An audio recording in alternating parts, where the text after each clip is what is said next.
Hello and welcome to the very first episode of Living with Hospice. My name's Mitch Ware and I'll be your host.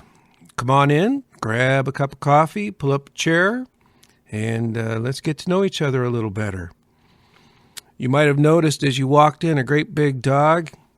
His name's Cosmo. Actually, it's Cosmo Kramer. We call him Cosmo for short. He's half Irish Wolfhound and half Alaskan Husky, or so we've been told. And there's also a black and white cat running around here. That's Boss Cat. We call him Charlie. And he's kind of the mayor of the neighborhood. And if you're lucky, you might see an orange kitty. Her name is Chloe. And she usually stays out of the way of Charlie and Cosmo. But from time to time, she'll make an appearance. So come on in and make yourself at home. You know, in as much as this is our very first episode, let me share with you who I am and why I'm here and what I hope to accomplish with this podcast. I'm a long-time volunteer. I've had experience with several hospice organizations in the past 12 years or so. My first experience was that of a caregiver. I've seen how hospice works from the caregiver and or client side of things. I've been a volunteer for about 6 or 7 years, and I have a pretty good feel on how things work on the inside, you know, the good, the bad, and everything in between. I've also, going back to the very beginning, began to do some research and studied hospice and palliative care. I went back to its origins, and I understand the philosophy of palliative care and hospice care. And quite frankly, that's why I eagerly participate today as a bedside musician, and also in that capacity being what we call a friendly visitor. As you can imagine, I've fielded many questions over the years and gotten into some pretty interesting conversations over the years with lots of friends and acquaintances and even strangers. And for the most part, I've discovered that most folks are either misinformed by, well-meaning friends, or that a lot of people just want basic information and they don't have it, so they're a little naive or just lacking in information. And some of them are even afraid to ask because they don't want to get sold on anything. A lot of times when you go into doctors' offices or clinics, you'll see some literature from a particular hospice, and some people are turned off by that. They think it's some kind of a sales pitch, or basically it's a marketing piece. And that's how hospice gets their word out. But some people just aren't happy working with something like that, and they would rather talk to someone they know and trust that has had that hospice experience. So right up front, let me assure you of a couple things. Number one, I'm not sponsored. I'm not affiliated with any organization in regards to this podcast. I'm not selling anything. We're here just to fill a void on the information highway regarding hospice and hospice care or palliative care. Our goal is to just get you straight, honest answers and bring you timely information that we think you might find helpful and interesting. Also, let me say that I am not a doctor. I'm not a nurse. I'm not a social worker, a therapist, a counselor. I'm not a financial expert relative to hospice. I'm a long-term volunteer who knows a lot but doesn't know everything. And so you've heard me use the word we so far in this podcast, and the we refers to the people that we will bring on, that I will bring on to the podcast to answer some of the tougher questions that might be a little bit outside my comfort zone.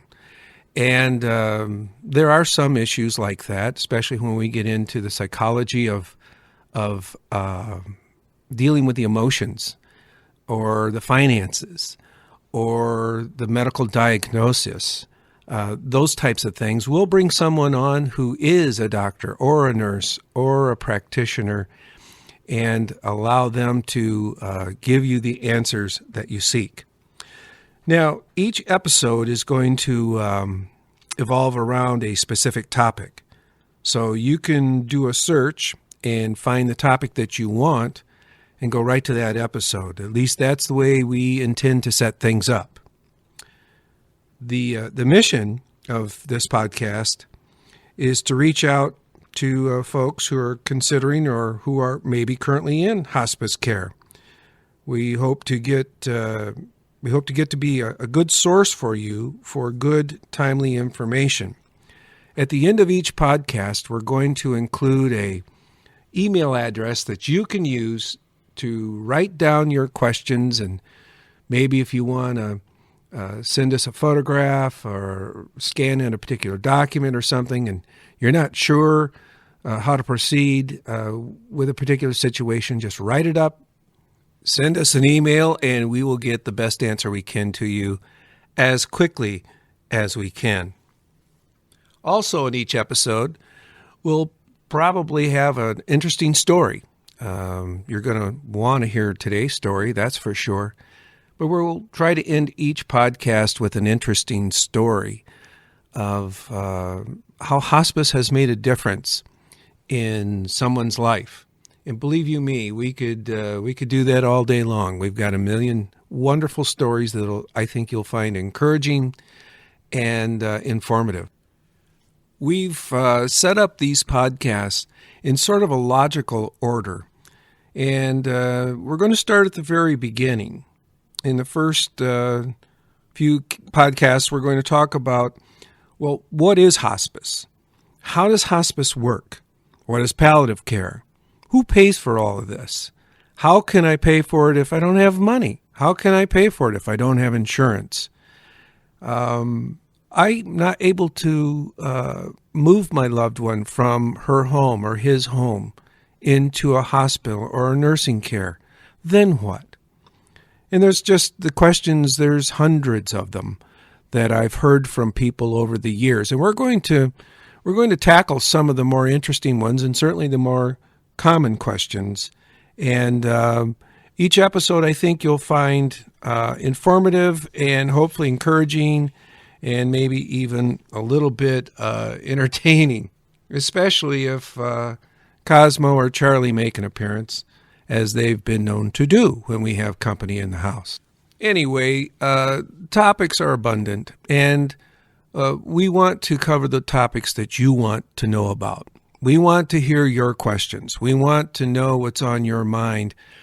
So get a pencil or a pen and a piece of paper and write this down. You can send your hospice-related questions to livingwithhospice@gmail.com. That's livingwithhospice, all one word, @gmail.com. And I promise you, we will review all of the questions and we'll try to answer them right here on this podcast in a future episode. As we wrap things up, let me leave you with a brief story. There was a little boy in our town who was always after his dad to throw the ball around or let's get the boat out, go fishing. This little guy had a lot of friends. He was smart, he was funny, he was talented, he was firstborn. He loved playing sports as well as, I remember he was not too bad on the saxophone in the high school band. As he got older, he discovered a love for cars. And like a lot of us anyway, he liked most anything that would go really fast. Cars, engines, turbos, tires, special suspensions, all that quickly became his passion. After he graduated high school, he wanted to go to a pretty elite private engineering school on the east side of the state of Michigan here.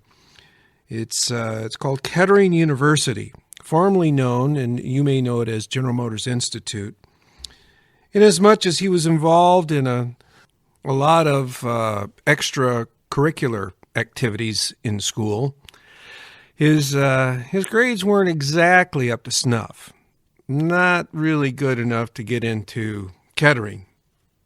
So he enrolled in a local community college, and as you might imagine, he came through with straight A's, and as a result of a meeting between his parents and the dean of admissions at Kettering, he was accepted into that program over there. Very shortly after he arrived on campus, he was told that he would need to find a faculty advisor. So he asked around as to who was the most accomplished member of the faculty. Turns out it was an almost elderly gentleman, an older gentleman, a true legend in the automotive industry. However, this guy was beyond retirement age and no longer took on students to mentor. He was still on faculty, and he was still publishing, and he was still inventing and getting patents, but he was pretty much done with mentoring students. Well, not to be denied, the boy basically used his charm and asked all the right questions at the right time and basically wore the man down. So the kindly old gentleman begrudgingly agreed. And so off they went, 4 years of being mentored, and this boy began mentoring others along the way and meeting pretty much each and every challenge thrown his direction. Shortly after he graduated, he was not a boy anymore. He was a full-grown man. He was heading up north with his girlfriend for a day of skiing when suddenly he started laughing and couldn't stop. After a few hours of this uncontrolled laughter, he called his dad, said, "What should I do?" His dad told him he needed to go to the emergency room. And it was there that he discovered something that he really wished he hadn't. After a CT scan, he was told that there was something on his brain. They weren't sure what it was. Could be scar tissue, after all. He was an athlete. Could be some kind of super infection. They just didn't know. They needed to do surgery. Well, they did surgery, and at the completion of the surgery, the neurosurgeon came out and grabbed the family and went into a private room and said, "I'm sorry, we didn't get the answers that we really wanted here today. And I think your son has a form of brain cancer."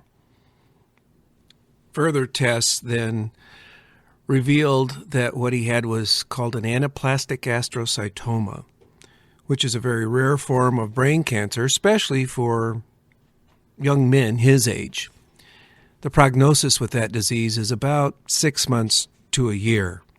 But typical to this guy, he kept working as an engineer and worked for 2.5 years. And after a stroke and some other side effects from these treatments, the doctor said there was really nothing more that we can do. He was then placed into hospice care. The people that came over to his house were just awesome, just terrific. They answered all his questions. They provided new equipment and tools that were needed to make his life easier, more comfortable. They said that they wanted him to have everything he needed to have a good quality of life. Right after Easter, he went into inpatient care, and his parents could once again focus on being parents and not caregivers. The hospice team took a huge burden off of their shoulders as well as his.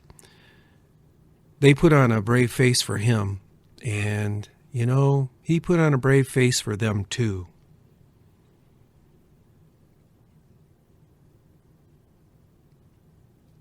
That boy was my son, Matt. And this is why I volunteer for hospice. You see, I saw firsthand what a difference hospice can make. We saw firsthand what a huge blessing hospice can be if you let them. They made it possible for us to have a meaningful and quality, enriched time with our son. Well, I want to thank you for listening to this pilot episode of Living with Hospice. We'll be back soon with another episode.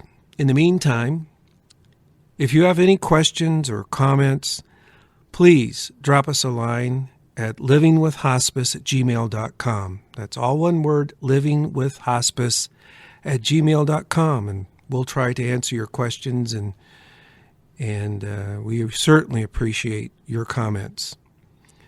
Until then, my name's Mitch Ware, and with Cosmo and Charlie Boss Cat and Chloe wherever she is, we wish you a blessed day.